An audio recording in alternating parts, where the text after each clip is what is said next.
Here are two of Gumball Watterson's worst episodes. The first being The Hero, the 22nd episode of the second season. This episode begins on the playground, where we see the main duo eating their lunch with some friends, and Darwin turns to Masami to ask her about her suntan. She tells him that her dad took her skiing, since he's rich, and Banana Joe chimes in to tell her that his dad is rich in vitamin B6 and potassium. Not to mention he's also a good source of fiber. Terry also brags about her dad by saying he's able to beat Rock, and Hector tells them that his dad is so big 3 mountain climbers got lost in his belly button. During this time, we also see Richard pull up in his car behind the group. Now directing their attention to Gumball and Darwin, they try to think of something Richard is good at. So Gumball says he's good at being nice, but Masami was looking for more of a skill. So Darwin asks if sweating without moving is a skill, and they all laugh. And Gumball asks if putting on weight is a skill, and they all laugh again. And after Darwin turns to Gumball, they admit he's really only good at embarrassing them. So their friends laugh at their answer yet again. But this time, they join in and begin to tell stories about Richard's most embarrassing moments. 2 of those involve him dancing in random scenarios, and the third being the time Darwin chipped his tooth on Richard's cupcakes. And Gumball says, for someone who spends most of his time in the kitchen, Richard should have known to use flour instead of cement, and everyone laughs together. Well, everyone except Richard, who showed up to give his sons 2 cupcakes, and he begins to cry and head home. Now at the house, Gumball and Darwin ask Nicole what's for dinner, and she hands some frozen chicken and a raw potato. A bit confused, Gumball asks for dessert instead, and they're almost hit with one of Richard's cupcakes. Now really confused, he yells and asks Anais, what is wrong with you? And she says, you know what's wrong, and throws another cupcake. Nicole joining in on the scolding as well, and yells at the two. So Gumball decides to apologize, but is confronted by Nicole when she realizes he doesn't even know what he's apologizing for. And at this point, Gumball gives up. So Anais tells them that Richard overheard all the bad things he said about him at school, and has been hiding in their shed ever since. And you would think they'd apologize to their dad and live happily ever after. But no. Gumball doubles down on what he said, seeing no true reason to apologize for something that he believes to be true. So Nicole decides she won't be doing anything for them until they apologize, and Gumball takes that as a challenge. One of the first privileges they realize they don't have anymore is access to water, and Anais makes it clear to them. So Gumball mocks her, and he does do a good job because Anais throws a bar of soap at him, but he takes it as a win as all they need now is water. So they decide to go outside and wait for a vehicle to splash them with water, but they get splashed with mud instead. The next privilege they realize they lost is home cooked meals, so they decide to go to the store and buy groceries from the clearance aisle. And Darwin reminds Gumball to eat the food before its expiration date. But Gumball tells him food doesn't have a specific expiration date and goes on this rant about conspiracy theories. And to prove this, he eats a banana that is supposed to expire that day. But he quickly finds out he was wrong and tells Darwin to eat the food as fast as possible. And we see eggs hatch, sunflower seeds grow and deteriorate, and meat spoil and rot. Now left with the mysterious can, they open it and realize there's a rat in it. And although they initially feel bad for it, their emotions change when it comes to life. So now stinky, hungry, and desperate, Darwin asks Gumball if they should apologize, but he says no. And the two are kicked out of the bus by Rocky because of their BO. And Gumball changes his mind about apologizing. So they make their way towards the shed and see Richard hammer a board to his legs. So Gumball laughs at him, saying the words, I can't do this, while leaving. But Darwin decides to stay, and he watches his father reminisce about the old times, the times Gumball used to call him his hero. And we get a montage of Gumball and Richard's relationship over the years, with potentially one of the best cartoon songs of all time playing in the background. Now crying, Darwin takes everything in and feels determined to make his dad feel like a hero again. So he tricks Gumball to show up at the junkyard and offers him the chance to reconcile with his father. Knowing it's probably for the best, Gumball asks Darwin, what's your plan?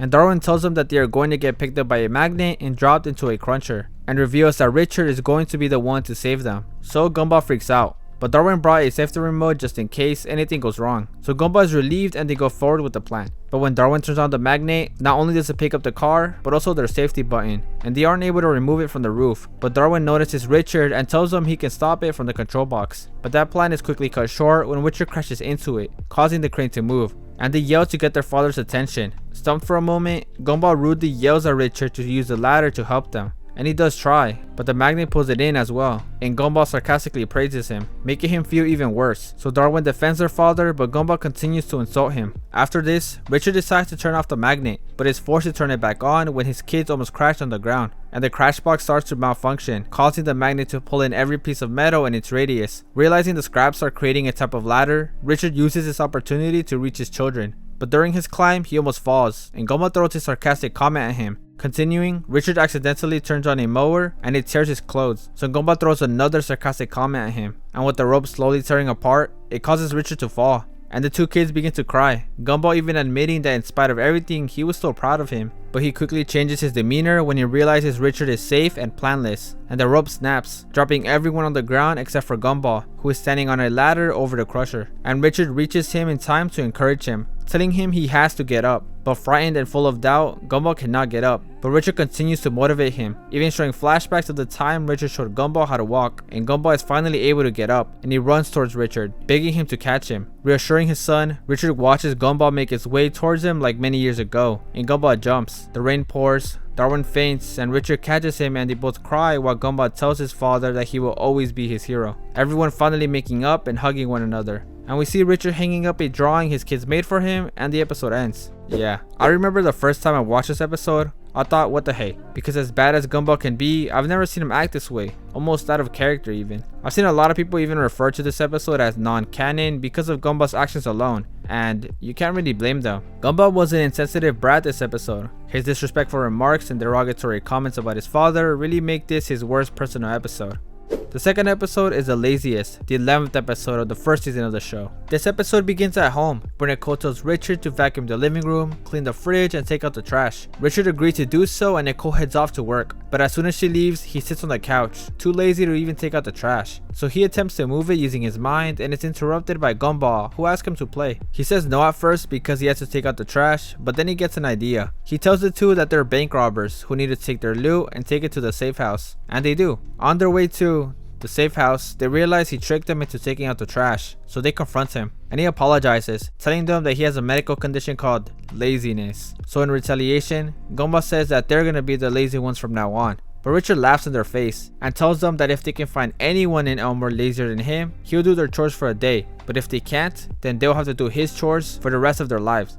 And they agree. So Richard starts off the lazy off by watching TV and eating cookies, where we also see Gumball tell Darwin to copy his every move. So they eat the same cookies and make the same noises Richard is making. He also takes out a soda bottle and begins to chug it, so they do the same. But after noticing a small soda drop on Gumball's face, Darwin accidentally slaps him, realizing he isn't able to control his body, and the same goes for Gumball. This is when we figure out the two are going through a sugar rush, so they call a timeout and tell their dad that they'll find someone else to beat him. And he laughs and goes back to sleep as the two rush out the house. The first people they talk to are the senior citizens. They ask if they know any lazy people, and they mention someone who goes by the name Lazy Larry. And as the first guy begins to tell the tale of the summer of '83, he gets interrupted by Gumball and Darwin, who deflate due to their sugar crash. So they just tell them to go to the convenience store where he works. Once there, they ask Larry if he's Lazy Larry, but he pretends to not know what he's talking about. So Gumball speaks into the microphone, asking Lazy Larry to come to the checkout. But Larry tells him he stopped being Lazy Larry years ago, and begins to tell the story of the summer of '83.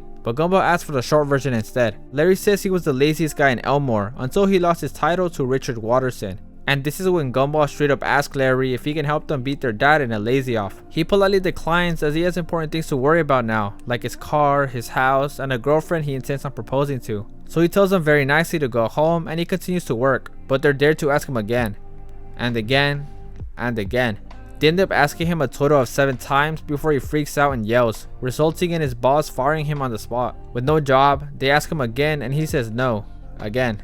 Now on the road, Larry thinks he's lost them, but when he turns on the radio, he hears their voice singing a song, asking him to help them. So he shuts it off, and when he catches a glimpse of the two in his back seat, he jumps out of the car, causing it to run off a cliff and crash. And you guessed it, they ask him again, which makes him freak out. Skip a few hours ahead, Larry is having dinner with his girlfriend and he gets ready to propose. But as soon as he's about to pop the question, he sees Gumball Darwin begging through the window. So he begins to scream and throw things at them. And the things he threw unfortunately only hit his girlfriend, or ex-girlfriend now. Now jobless, carless, and girlfriendless, Larry is forced to move out when his ex throws him out. And Gumball and Darwin use this moment of weakness to convince Larry to become Lazy Larry again. They use pizza, TV, and a soda hat to do so. And it works. Larry is now Lazy Larry again. So Gumball asks him one more time if he'll help them, and he says, So they celebrate and run back home. Once at home, they wake their dad up to tell them they finally found someone to beat him. But after Richard asks where is he at, they realize he's not with them, so he gives them a call. But Larry is simply too lazy to pick up the phone, so Gumball decides to battle his dad personally. Everyone takes a seat, and Richard makes the first move. He begins to yawn loudly, and Gumball follows with a louder yawn. Richard does the same, and as Gumball tries again, he hurts his jaw.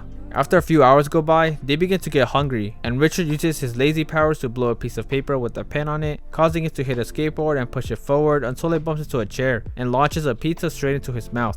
So Gumball tries to do the same, but he triggers an off-screen chain reaction of random stuff and is met with a flying toaster that hits Darwin. Moments later, Gumball's legs fall asleep and he feels the urge to move, so to get his mind off it, he tries to watch TV, but Richard convinces Darwin to change the channel, and Gumball tells him not to. Eventually, Darwin is fed up and refuses to help, so Richard takes it into his own hands and uses his supernatural powers to change the show to a shopping channel, which spooks Darwin, so he runs away.